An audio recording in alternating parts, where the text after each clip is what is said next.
ಮುಕ್ತಕ್ಕಂತೆ ಬೇಗನೆ ಬರಲಿರುವ ಮೊದಲಿಂದ ನಾವು ಯೇಸು ಕ್ರಿಸ್ತ ನಾಮದಲ್ಲಿ ಬಂದಿರುವಂಥ ನಿಮ್ಮೆಲ್ಲರಿಗೂ ಕೂಡ ವಂದನೆಗಳನ್ನು ಸಲ್ಲಿಸ್ತಾ ಇದ್ದೇನೆ. ದೇವರು ನಿಮ್ಮನ್ನು ಅತ್ಯಧಿಕವಾಗಿ ಆಶೀರ್ವಾದ ಮಾಡಲಿ. ಈ ಸಮಯದಲ್ಲಿ ನಮ್ಮ ಬಲಗೈನ ಮೇಲೆ ಕೆತ್ತೋಣ, ಈ ವಾಕ್ಯ ಅರಿಕೆ ಮಾಡೋಣ. ಯೆಹೋವನು ಒಳ್ಳೆಯವನು, ಆತನ ಕೃಪೆಯು ಶಾಶ್ವತವಾಗಿರುವುದು. ಯೆಹೋವನು ಒಳ್ಳೆಯವನು, ಆತನ ಕೃಪೆಯು ಶಾಶ್ವತವಾಗಿರುವುದು.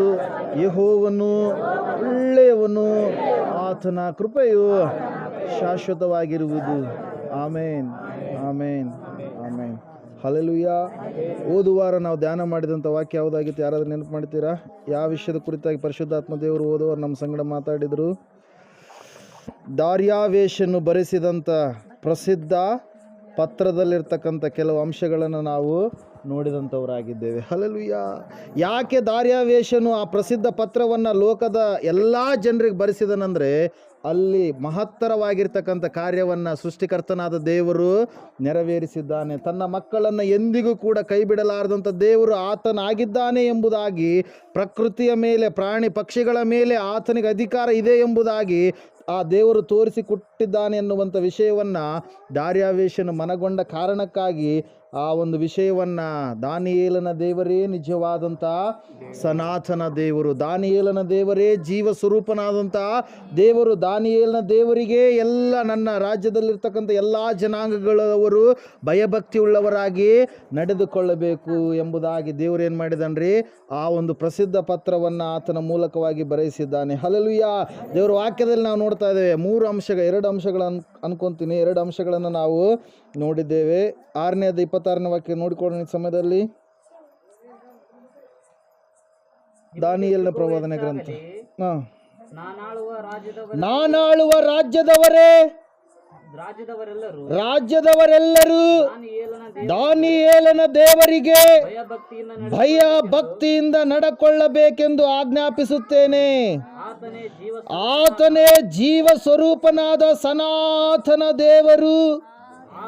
ಆತನ ರಾಜ್ಯವು ಎಂದಿಗೂ ಅಳಿಯದು, ಆತನ ಆಳಿಕೆಯು ಶಾಶ್ವತವಾಗಿರುವುದು. ಹಲ್ಲೆಲೂಯಾ. ದೇವರ ವಾಕ್ಯ ಹೇಳ್ತಾ ಇದೆ, ಆತನೇ ಜೀವ ಸ್ವರೂಪನಾದ ಸನಾತನ ದೇವರಾಗಿದ್ದಾನೆ. ಆತನ ಆಳ್ವಿಕೆ ಎಂದಿಗೂ ಕೂಡ ಅಳಿಯುವುದೇ ಇಲ್ಲ.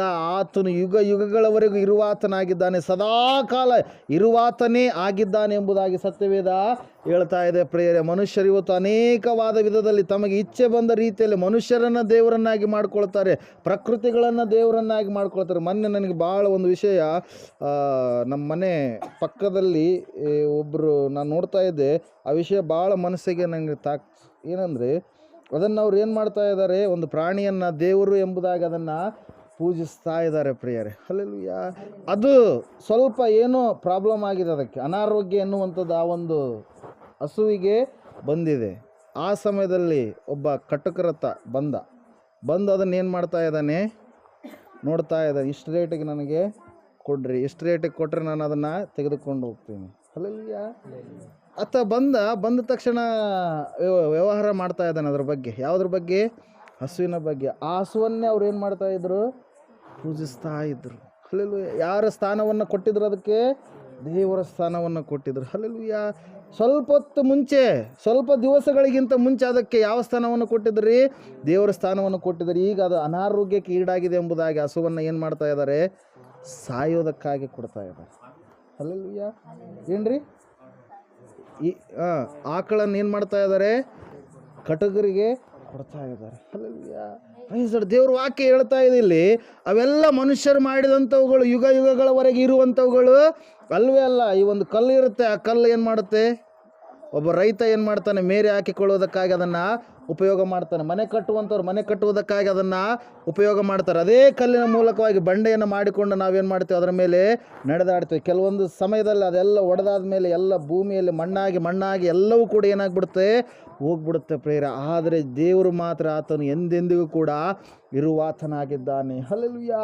ದೇವರು ವಾಕ್ಯ ಹೇಳ್ತಾ ಇದೆ, ಆ ಸನಾತನ ದೇವರನ್ನ ನೀವೆಲ್ಲರೂ ನಂಬಿ ನಡೆದುಕೊಳ್ಳುವವರಾಗಬೇಕು ಎಂಬುದಾಗಿ ದಾರ್ಯಾವೇಶ ಮಹಾರಾಜ ಎಲ್ಲರಿಗೂ ಪ್ರಸಿದ್ಧವಾಗಿರ್ತಕ್ಕಂಥ ಪತ್ರವನ್ನು ಬರೆಸ್ತಾ ಇದ್ದಾನೆ. ಪ್ರಿಯರೇ, ಇವತ್ತು 3ನೇ ಒಂದು ವಿಷಯವನ್ನು ನೋಡೋಣ.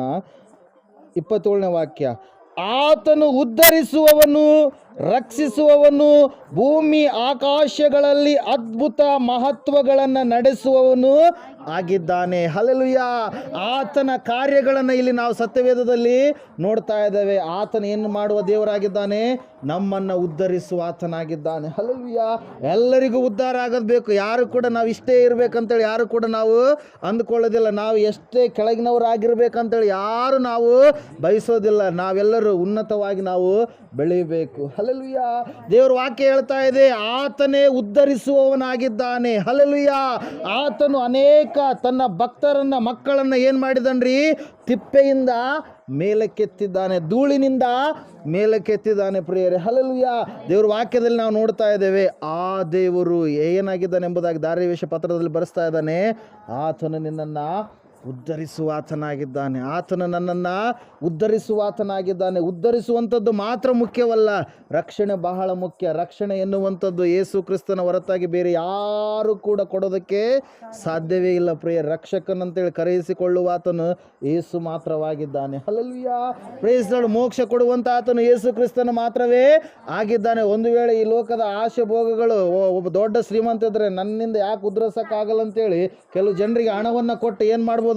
ಅವ್ರನ್ನ ಮೇಲಕ್ಕೆ ತರಬಹುದು, ಆದರೆ ರಕ್ಷಣೆ ಕೊಡುವುದಕ್ಕೆ ಮಾತ್ರ ಸಾಧ್ಯವೇ ಇಲ್ಲ ಪ್ರಿಯರೇ. ಹಲ್ಲೆಲೂಯಾ. ಆತ್ಮಕ್ಕೆ ರಕ್ಷಣೆ ಯಾರ ಮೂಲಕವಾಗಿ ಬರುತ್ತೆ? ಯೇಸು ಕ್ರಿಸ್ತನ ಮೂಲಕವಾಗಿ. ಹಲ್ಲೆಲೂಯಾ.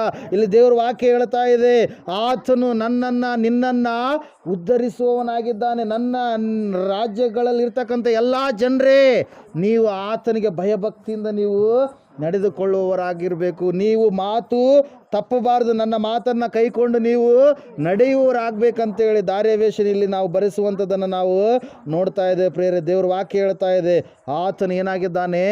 ಉದ್ಧರಿಸುವ ದೇವರಾಗಿದ್ದಾನೆ. ಹಲ್ಲೆಲೂಯಾ. ಉದ್ಧಾರ ಅಂದ್ರೆ ಏನ್ರಿ?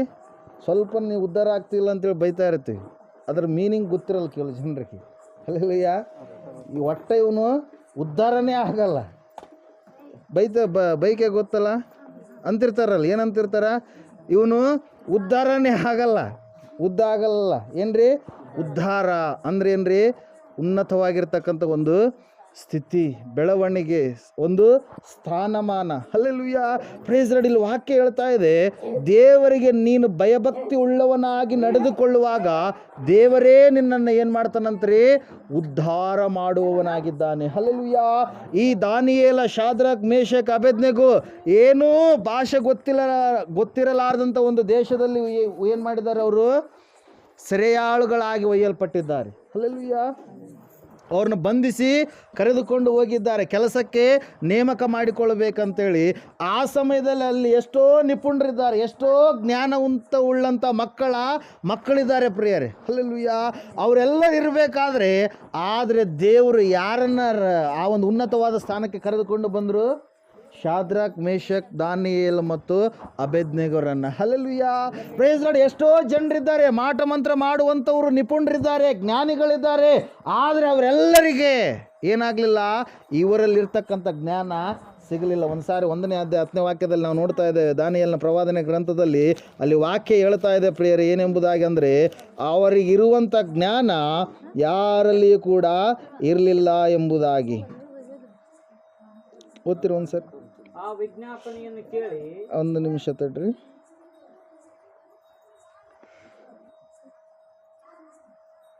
ಹ್ಞೂ 19-20 ಓದ್ತಿರ? ರಾಜನವರ ಸಂಗಡ ಮಾತಾಡುವಾಗ ಸಮಸ್ತ ಯುವಕರಲ್ಲಿ ದಾನಿಯೇಲ, ಅನನ್ಯ, ಮಿಶಾಯೇಲ, ಅಜರ್ಯ ಇವರ ಹಾಗೆ ಯಾರೂ ಕಂಡು ಬರಲಿಲ್ಲ. ಆದ ಕಾರಣ ಅವರು ರಾಜನ ಸನ್ನಿಧಿ ಸೇವಕರಾದರು. ಕಂಟಿನ್ಯೂ ಓದ್ರಿ. ಬಳಿಕ ರಾಜನು ಶಾಸ್ತ್ರೀಯ ವಿದ್ಯೆಯ ಸರ್ವ ವಿಷಯಗಳಲ್ಲಿ ಅವರನ್ನು ವಿಚಾರ ಮಾಡಲು ಅವನು ಪೂರ್ಣ ರಾಜ್ಯದಲ್ಲಿನ ಎಲ್ಲಾ ಜೋಯಿಸರಿಗಿಂತಲೂ ಮಂತ್ರವಾದಿಗಳಿಗಿಂತಲೂ 10ರಷ್ಟು ನಿಪುಣರಾಗಿ ಕಂಡು ಬಂದರು. ಹಲ್ಲೆಲೂಯಾ. ಎಷ್ಟರಷ್ಟು? 10ರಷ್ಟು ನಿಪುಣರಾಗಿ ಅವರೆಲ್ಲರಿದ್ದಾರೆ. ಹಲ್ಲೆಲೂಯಾ. ಬೇರೆ ದೇಶಕ್ಕೆ ಹೋಗಿದ್ದಾರೆ, ಭಾಷೆ ಅವರಿಗೆ ಗೊತ್ತಿಲ್ಲ. ಹೋಗಿರ್ತಕ್ಕಂಥ ಸ್ವಲ್ಪ ಸಮಯದ ಅವಧಿಯಲ್ಲಿ ಅವ್ರು ಏನಾಗಿದ್ದಾರೆ ಪ್ರಿಯರೇ? ಅಲ್ಲಿರುವವರಿಗಿಂತ 10 ಪಟ್ಟು ಹೆಚ್ಚಾಗಿ ಜ್ಞಾನವನ್ನು ಸಂಪಾದನೆ ಮಾಡಿಕೊಂಡಿದ್ದಾರೆ. ಹಲ್ಲೆಲೂಯಾ. ಇಲ್ಲಿ ದೇವ್ರ ವಾಕ್ಯ ಹೇಳ್ತಾ ಇದೆ, ಅವರನ್ನ ದೇವರು ಏನು ಮಾಡಿದ್ದಾನೆ ಪ್ರಿಯರೇ, ಉನ್ನತವಾಗಿ ನಡೆಸಿದ್ದಾನೆ. ಹಲ್ಲೆಲೂಯಾ. ಸತ್ಯವೇದ ಹೇಳ್ತಾ ಇದೆ, ಯಾರ ಜ್ಞಾನ ಈ 4 ಮಂದಿ ಮಕ್ಕಳ ಜ್ಞಾನಕ್ಕೆ ಏನಾಗ್ತಾ ಇಲ್ಲ, ಸರಿಸಾಟಿ ಆಗ್ತಾ ಇಲ್ಲ. ಕಾರಣ ಒಂದೇ, ಇವರು ದೇವರನ್ನ ಉಳ್ಳವರಾಗಿದ್ದಾರೆ, ಅವರು ದೇವರಿಲ್ಲದೆ ಜೀವಿಸುವಂಥ ಜನಾಂಗದವರಾಗಿದ್ದಾರೆ ಪ್ರಿಯರೇ. ಹಲ್ಲೆಲೂಯಾ. Praise Lord. ಇಲ್ಲಿ ದೇವ್ರ ವಾಕ್ಯ ಹೇಳ್ತಾ ಇದೆ, ಅವರು ದೇವರು ಯಾವುದು ಮಾಡು ಎಂಬುದಾಗಿ ಹೇಳಿದಾನೆ ಅದನ್ನು ಮಾತ್ರ ಮಾಡಿದರು, ಮಾಡಬೇಡ ಅನ್ನುವಂಥದ್ದನ್ನು ಅವರು ಮಾಡಲಿಲ್ಲ. ನಿಷಿದ್ಧವಾಗಿರ್ತಕ್ಕಂಥ ಆಹಾರವನ್ನು ಸೇವನೆ ಮಾಡಲಿಲ್ಲ, ಬೇಡ ಎಂಬುದಾಗಿ ಹೇಳಿದಂಥ ಕಾರ್ಯಗಳನ್ನು ಅವರು ಮಾಡುವುದಕ್ಕೆ ತವಕ ಪಡಲಿಲ್ಲ. ದೇವ್ರ ವಾಕ್ಯ ಹೇಳ್ತಾ ಇದೆ ಪ್ರಿಯರೇ, ಆತನು ಉದ್ಧರಿಸುವಂಥ ದೇವರಾಗಿದ್ದಾನೆ. ಹಲ್ಲೆಲೂಯಾ. ದೇವರು ನಂಬಿದಂಥ ಮಕ್ಕಳು ನಾವೆಲ್ಲರೂ ಏನಾಗಬೇಕು, ಉದ್ಧಾರ ಆಗುವಂಥವ್ರಾಗಬೇಕು, ಅಭಿವೃದ್ಧಿಯ ಪಥದ ಕಡೆಗೆ ನಾವು ಸಾಗಿಸ್ಬೇಕು. ನಾವು ದೇವರು ಆತ ನಡೆಸ್ತಾನ, ನಾವು ನಡೆಯುವಂಥವ್ರಾಗಿರ್ಬೇಕು ಅಷ್ಟೇ. ಹಲ್ಲೆಲೂಯಾ. ಹಲ್ಲೆಲೂಯಾ. Praise Lord. ಈಗ ನೋಡಿದಿವಲ್ಲ, ಕೂಳೆ ಬೆಳೆ. ಹಲ್ಲೆಲೂಯಾ. ಮತ್ತೆ ಬಿತ್ತಿರ್ತಕ್ಕಂಥ ಒಂದು ಬೆಳೆ, ಮತ್ತೆ ಅದರಲ್ಲಿ ಬಿತ್ತಲಾರದೆ ಇರ್ತಕ್ಕಂಥ ಒಂದು ಬೆಳೆ, 3 ರೀತಿಯ ಬೆಳೆ ಇಲ್ಲಿ. ಹಲ್ಲೆಲೂಯಾ. Praise Lord. ಆ ರೀತಿಯಾಗಿ ದೇವರು ಒದಗಿಸಿ ಕೊಡ್ತಾನೆ. ಐಗುಪ್ತ ದೇಶದಿಂದ ಇಸ್ರಾಯೇಲರು ಹೊರಗಡೆ ಬರಬೇಕಾದ್ರೆ ಯಾವ ರೀತಿಯಾಗಿ ಬಂದರು, ಅವರು ಸಂಪಾದನೆ ಮಾಡ್ಕೊಂಡು ಬಂದ್ರ, ದೇವರು ಅವರ ಮನಸ್ಸನ್ನು ಮಾರ್ಪಡಿಸಿರುವುದರಿಂದ ಅವರಿಗೆ ಇರತಕ್ಕಂಥ ಎಲ್ಲ ಆಭರಣಗಳನ್ನು ಯಾರು ಕೊಟ್ಟರಿ, ಐಗುಪ್ತ ದೇಶದ ಜನರು ಕೊಟ್ಟರು. ಹಲ್ಲೆಲೂಯಾ. Praise Lord. ಅದ್ರ ಸಲುವಾಗಿ ದೇವ್ರ ವಾಕ್ಯ ಹೇಳ್ತಾ ಇದೆ ಏನೆಂಬುದಾಗಿ ಅಂದರೆ, ಆತನಿಗೆ ನೀವು ನಂಬಿಕೆ ಉಳ್ಳವರಾಗಿ ಇರುವಾಗ ಆತನು ನಿಮ್ಮನ್ನು ಖಂಡಿತವಾಗಿ ಉದ್ಧರಿಸುವವನು ಆಗಿದ್ದಾನೆ. ಆತನು ತನ್ನ ಮಕ್ಕಳನ್ನು ಎಂದಿಗೂ ಕೂಡ ತಾತ್ಸಾರ ಮಾಡುವುದೇ ಇಲ್ಲ. ಯಾಕಂದರೆ ಕೈ ನಾವು ಹಿಡ್ಕೊಂಡಿಲ್ಲ, ಯಾರು ಹಿಡ್ಕೊಂಡಿದ್ದಾರೆ, ದೇವರು ಹಿಡ್ಕೊಂಡಿದ್ದಾನೆ. ಹಲ್ಲೆಲೂಯಾ. ನಾವು ಕೈ ಹಿಡ್ಕೊಂಡ್ರೆ ಸ್ವಲ್ಪ ಹೊತ್ತಿಗೆ ನಮಗೇನಾಗ್ಬಿಡುತ್ತೆ, ಹಲ್ಲೆಲೂಯಾ, ಬಿಟ್ಟುಬಿಡ್ತೀವಿ ಸ್ವಲ್ಪ ಹೊತ್ತಿಗೆ. ಆದರೆ ದೇವರು ಹಿಡ್ಕೊಂಡ್ರೆ ಆತ ಯಾವತ್ತೂ ಕೂಡ ಆತ ಕೈಯನ್ನು ಬಿಡುವುದಿಲ್ಲ ಪ್ರಿಯರು. ಅದರ ಸಲುವಾಗಿ ಸತ್ಯವೇದ ಹೇಳ್ತಾ ಇದೆ ಪ್ರಿಯರು ಏನಂತಂದರೆ, ಆತನು ಉದ್ಧರಿಸುವಂಥ ದೇವರಾಗಿದ್ದಾನೆ. ಹಲ್ಲೆಲೂಯಾ. ನಾವು ಪ್ರತಿ ವಿಷಯದಲ್ಲಿ ನಂಬಿಕೆಯುಳ್ಳವರಾಗಿ ನಾವು ಇರಬೇಕು. ಅಭಿವೃದ್ಧಿ ಆಗಬೇಕಂತೇಳಿ ಸುಮ್ಮನೆ ಬಾಯಿಂದ ಹೇಳೋದಲ್ಲ, ನಾವು ಅದರ ಬಗ್ಗೆ ಏನು ಮಾಡಬೇಕು, ದೇವರು ನನ್ನನ್ನು ನಡೆಸ್ತಾನೆ. ಹಲ್ಲೆಲೂಯಾ. ದೇವರು ನನಗೆ ಬಿಡುಗಡೆಯನ್ನು ಅನುಗ್ರಹ ಮಾಡ್ತಾನೆ. ದೇವರಿಗೆ ಅಸಾಧ್ಯವಾಗಿರುವಂಥ ಈ ಲೋಕದಲ್ಲಿ ಯಾವುದಿಲ್ಲ. ಆ ದೇವರು ನನಗಿದ್ದಾನ, ನನ್ನನ್ನು ಖಂಡಿತವಾಗಿ ದೇವರು ಮೇಲಕ್ಕೆ ಉನ್ನತವಾಗಿ ಎತ್ತುತ್ತಾನೆ ಎಂಬುವಂಥ ಒಂದು ಒಳ್ಳೆಯ ಆಲೋಚನೆ, ಒಂದು ನಂಬಿಕೆ ನಮ್ಮಲ್ಲಿ ಖಂಡಿತವಾಗಿ ಇರಲೇಬೇಕು ಪ್ರಿಯರಲ್ಲಿ. ಸತ್ಯವೇದ ಹೇಳ್ತಾ ಇದೆ, ಆತನು ಉದ್ಧರಿಸುವವನು ಮಾತ್ರವಲ್ಲ, ನಿನ್ನನ್ನು ರಕ್ಷಿಸುವವನು ಕೂಡ ಆಗಿದ್ದಾನೆ. ಕೆಲವೊಂದು ಸಮಯದಲ್ಲಿ ಪ್ರಾಣ ಪಕ್ಷಿಗಳು ಹಾರಿ ಹೋಗುವಂಥ ಒಂದು ಸಮಯಗಳು ನಮಗೆ ಬಂದು ಒದಗ್ತವೆ ಸ್ವಲ್ಪದರಲ್ಲಿ. ಹಲ್ಲೆಲೂಯಾ. ಆದರೆ ದೇವರು ಅಂಥವುಗಳನ್ನು ಏನು ಮಾಡ್ತಾನೆ, ನಮ್ಮನ್ನು ತಪ್ಪಿಸ್ತಾನೆ, ಕಾಯ್ದು ಕಾಪಾಡಿ ನಡೆಸ್ತಾನೆ. 91ನೇ ಕೀರ್ತನೆಯಲ್ಲಿ ಸಂಪೂರ್ಣವಾಗಿ ಸರ್ವಶಕ್ತನನ್ನು ಯಾರು ಆಶ್ರಯ ಸ್ಥಾನವನ್ನಾಗಿ ಮಾಡಿಕೊಂಡಿದ್ದಾರೋ ಅವರ ಜೀವಿತದಲ್ಲಿ ಬರುವಂಥ ಆಶೀರ್ವಾದಗಳ ಕುರಿತಾಗಿ 91ನೇ ಕೀರ್ತನೆ ಸ್ಪಷ್ಟವಾಗಿ ನಮಗೆ ತಿಳಿಸ್ತಾ ಇದೆ ಪ್ರಿಯರೇ. ಕಾಲು ಕಲ್ಲಿಗೆ ಎಡವದಂತೆ ದೂತರು ನಮ್ಮನ್ನು ಕಾಪಾಡುತ್ತಾರೆ. ಹಲ್ಲೆಲೂಯಾ. ಹಲ್ಲೆಲೂಯಾ. ಮತ್ತು ಬೇಟೆಗಾರನ ಬಲೆಯಿಂದಲೂ ಮರಣಕರ ವ್ಯಾಧಿಯಿಂದಲೂ ಸೈತಾನನ ಶೋಧನೆ ಎಲ್ಲವೂ ಬಂದರೂ ಕೂಡ ಮತ್ತೆ ಹೇಳುತ್ತೆ ವಾಕ್ಯ ಏನಂತೇಳಿ, ನಿನ್ನ ಮಗ್ಗುಲಲ್ಲಿ 1000 ಜನರು, ನಿನ್ನ ಬಲಗಡೆಯಲ್ಲಿ 10,000 ಜನರು ಬಿದ್ದರೂ ನಿನಗೇನು ತಟ್ಟದು. ಹಲ್ಲೆಲೂಯಾ. ಏನಂತ ಹೇಳ್ತಾ ಇದೆ, 1000 ಜನರು ಬೀಳ್ತಾರೆ ಈ ಕಡೆ, 10,000 ಜನರು ಬೀಳ್ತಾರೆ, ಆದರೆ ನಿನಗೆ ಏನು ತಟ್ಟೋದಿಲ್ಲ. ಕಾರಣ ಏನ್ರಿ, ದೇವರು ನಿನ್ನಲ್ಲಿ ಇದ್ದಾನೆ. ಸರ್ವಶಕ್ತನು ಜೀವಸ್ವರೂಪನಾದ ದೇವರನ್ನು ನೀನು ಹೊಂದಿಕೊಂಡವಳು ಆಗಿದ್ದೀಯ. ಅದಕ್ಕೆ ಸಲುವಾಗಿ ಇಲ್ಲಿ ವಾಕ್ಯ ಹೇಳ್ತಾ ಇದೆ, ಆತನು ನಿನ್ನನ್ನು ರಕ್ಷಿಸುವವನಾಗಿದ್ದಾನೆ. ಹಲ್ಲೆಲೂಯಾ. ಆತನ ನಾಮದಲ್ಲಿಯೇ ಮಾತ್ರ ರಕ್ಷಣೆ ಎನ್ನುವಂಥದ್ದು ದೊರೆಯುತ್ತದೆ ಅಂತೇಳಿ ಅಪೊಸ್ತಲರ ಕೃತ್ಯಗಳು 4ನೇ ಅಧ್ಯಾಯ 12ನೇ ವಾಕ್ಯದಲ್ಲಿ ನಾವು ನೋಡ್ತಾ ಇದ್ದೇವೆ. ಆಕಾಶದ ಕೆಳಗಡೆ ಭೂಮಿಯ ಮೇಲೆ ಆ ನಾಮದಲ್ಲಿಯೇ ಹೊರತು ರಕ್ಷಣೆ ಇನ್ಯಾವ ನಾಮದಲ್ಲಿಯೂ ಸಿಕ್ಕುವುದೇ ಇಲ್ಲ. ಯೇಸು ಎನ್ನುವಂಥ ನಾಮ ಅದು ಸೃಷ್ಟಿಕರ್ತನಾದ ದೇವರ ನಾಮವಾಗಿದೆ. ಹಲ್ಲೆಲೂಯಾ. ಆ ನಾಮ ಹೊರತಾಗಿ ಬೇರೆ ಯಾವ ನಾಮಕ್ಕೆ ನೀವು ಹೋದರೂ ಕೂಡ ನಿನಗೆ ರಕ್ಷಣೆ ಎನ್ನುವಂಥದ್ದು ಸಿಗೋದಕ್ಕೆ ಸಾಧ್ಯವೇ ಇಲ್ಲ ಪ್ರಿಯರೇ. ದೇವರ ವಾಕ್ಯದಲ್ಲಿ ನಾವು ನೋಡ್ತಾ ಇದ್ದೇವೆ, ಆತನು ಉದ್ಧರಿಸುವಂಥ ದೇವರಾಗಿದ್ದಾನೆ, ರಕ್ಷಿಸುವಂಥ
ಪ್ರತಿ ಕಷ್ಟ, ನೋವು, ಬಾಧೆ, ಚಿಂತೆ, ರೋಗ ನಜರೇತಿನ ಯೇಸು ಕ್ರಿಸ್ತ ನಾಮದಲ್ಲಿ ಬಿಟ್ಟು ತೊಲಗಿಲೆಂಬುದಾಗಿ ಆಜ್ಞಾಪಿಸುತ್ತೇನೆ.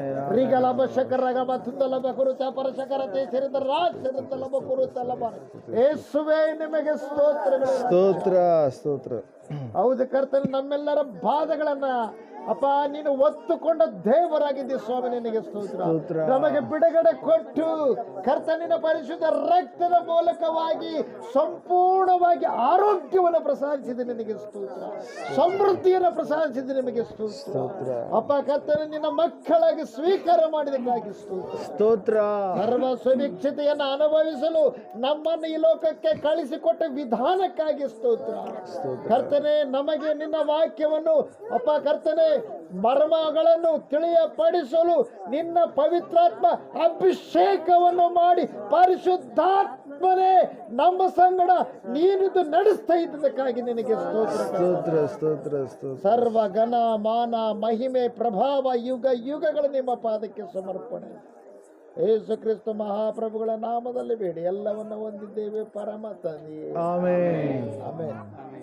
ನಮ್ಮ ತಂದೆಯಾದ ದೇವರ ಪ್ರೀತಿ, ಯೇಸು ಕ್ರಿಸ್ತ ಮಹಾರಾಜರ ಪರಿಶುದ್ಧಾತ್ಮನ ಸಹವಾಸವು ಈಗಲೂ ಯಾವಾಗಲೂ ನನ್ನ ಸಂಗಡ, ನನ್ನ ಕುಟುಂಬ ಮಕ್ಕಳ ಸಂಗಡ ಬಂದಿರೋ ನಿಮ್ಮೆಲ್ಲರ ಸಂಗಡ, ಸಕಲ ಸದ್ಭಕ್ತರ ಸಂಗಡ, ಯಾವತ್ ಪ್ರಪಂಚ ಸಂಗಡ ಸದಾ ಕಾಲ ನೆಲೆಯಾಗಿರಲಿ ತಂದೆಯೇ. ಆಮೆನ್. ಯೇಸು ರಕ್ತಕ್ಕೆ ಜಯ, ಸಕಲ ಪಾಪಗಳ ಲಯ.